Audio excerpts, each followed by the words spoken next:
So, who ruined Christmas morning and how did they do it? Story 1. Grandma forgot where she hid the presents. Haven't found them yet. Are they meowing under the tree? Aunt Bethany? Does your cat by any chance like Jell-O? I don't know about that cat, but I sure am enjoying it. Eddie, I couldn't be any more surprised if I woke up tomorrow morning with my head sewn to the carpet. Story 2.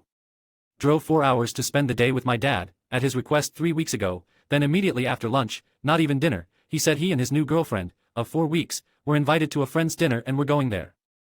My drive was longer than the time he spent with me at his house. So now I'm watching Christmas movies and drinking with my grandma instead. After trying fix our relationship that's been rocky since I was a teenager, now in my 30s, it's great to realize he truly doesn't care. Sounds like you're absolved from making an effort in the future, you did everything you could. Absolution from guilt is priceless. Story 3. I gave my little girl a drone. It went up in the air the first time and just kept going and going and going. That was like 8 hours ago. Could still be going. Gotta set the home point before sending it out, otherwise the moment it loses connection it will try to return to the factory in China. That's what the local F-22 is waiting for. Story 4. My ex told me she was going to stay the night at her mom's house on Christmas Eve because she missed her. I said yes, that's your mom, go spend time with her, and that we'd met up in the morning. Her mom is calling me Christmas morning asking to speak with her and that she couldn't get a hold of her. I said she should be over there, correct? Her mom said nope, she hasn't seen her all night. That's how I found out she was cheating on me. Thanks everyone for your words. I'm doing fine and will be okay through it all. Going to be living with family for a bit. And for anyone curious, we were together for 5 years. Of all the days to tell somebody you'll be somewhere where you aren't, Christmas Day has to be the dumbest.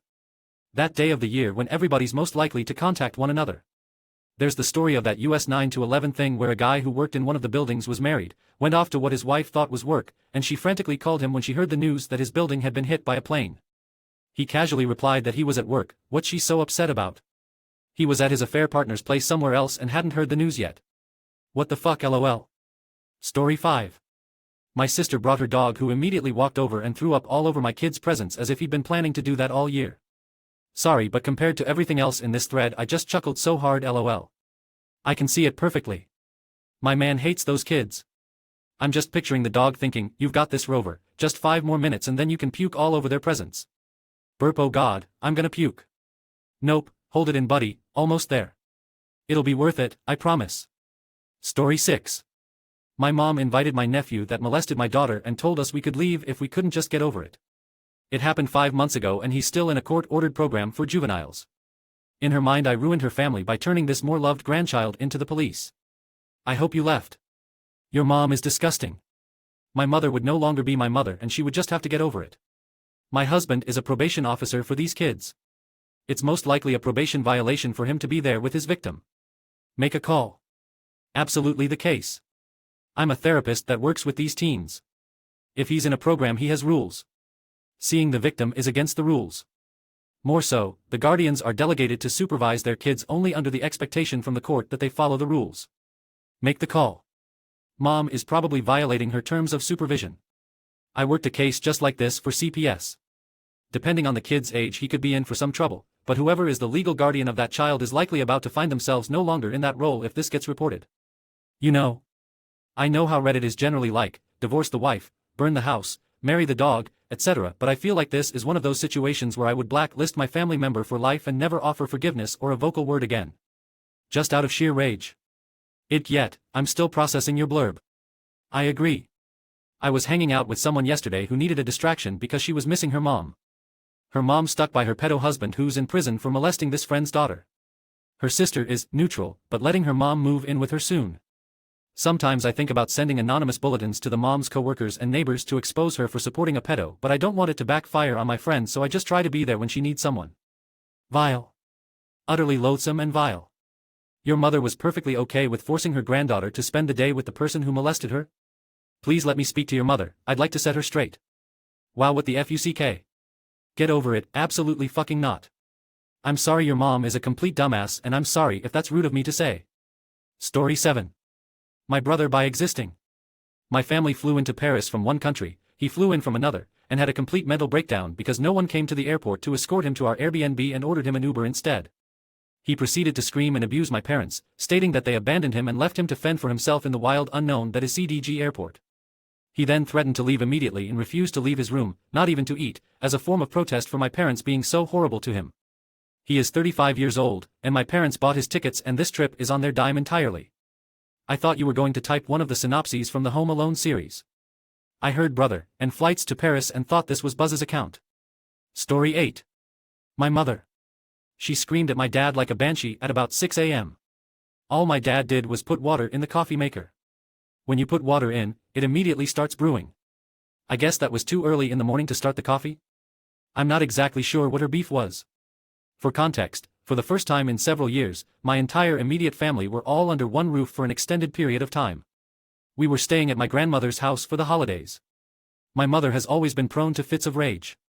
Growing up, she exploded often. I haven't been around it in 9 years, neither have my brothers, but we got an ugly reminder of her behavior yesterday morning. My dad doesn't believe in divorce. He works nights to avoid her. They pass like ships in the night. They have separate bedrooms and separate lives. My dad's uncle just passed away, that's why we all came together. We typically don't celebrate Christmas together. I overpaid to fly home today, and I opted out of Christmas dinner to do so. I left 2 days before everyone else. I can't do it. It's as if she's possessed by a demon. Damn, sounds like growing up with my mom. If there were 2 ways to do a task and you picked the wrong way, you'd get yelled at. Good luck figuring out which one was the right way to do it. I know a few people like this, then they bitch when they have to do everything themselves. It's like those TikTok where people make fun of their kids for not knowing how to do things like hard-boil eggs. Who do you think is supposed to teach them that shit? Oh yeah. Lots of, I guess I'll do it since my little prince can't figure it out, style guilt tripping. But the family did lots of therapy and we've got a pretty great relationship now. Story 9. 80-year-old uncle ruined Christmas Eve with family, had to cancel. He got lost while hunting, but not terribly far from road. He heard my brother-in-law and my grandfather searching for him but was embarrassed, so waited to come out at sunrise after everyone went home after hours of searching, but before everyone came back, or so he thought. My 80-year-old grandfather, uncle's brother, had open heart surgery this year and is going through radiation for cancer and couldn't sleep all night thinking his brother died in the woods. Grandfather and other older family members ended feeling so bad from stress we had to cancel. Appreciate the input and concern. Unfortunately, he really is a prideful person, and I'm not terribly close to him, so there's slim chance we'd convince him to get evaluated for dementia. I'll be talking to some family anyway to see if it would be possible. Merry Christmas everyone. Hope you all had a good year. Doctor's appointment, dementia test stat. Sorry this happened to you and your family. I'd agree, except he's done this, gotten lost, before and got pissed at my aunt when she called authorities to search for him. He's a very prideful and vain person. We're happy he's in good health, but most the family is pissed at him because everyone knows how he is and all came to same conclusion, lol. He's a very insecure and inconsiderate person. Story 10. When I was 5, my dad offed himself on Christmas Eve night. Woke up and saw presents under the tree, went to wake up my dad. And well, he didn't. My parents got divorced and it was his weekend, it was just us 2. Many hours went by before my mom and police showed up. That was over 30 years ago and I remember everything about that day, so I'd say he ruined everyone ever since. He used alcohol and pain pills. I can't even imagine, I'm sorry. No child should ever have to witness that. I agree. Story 11. My dog was acting weird last night around 11:30. By 2 a.m. he was in surgery for bloat. Big guy is going to be fine, but man, it was not the Christmas I had planned.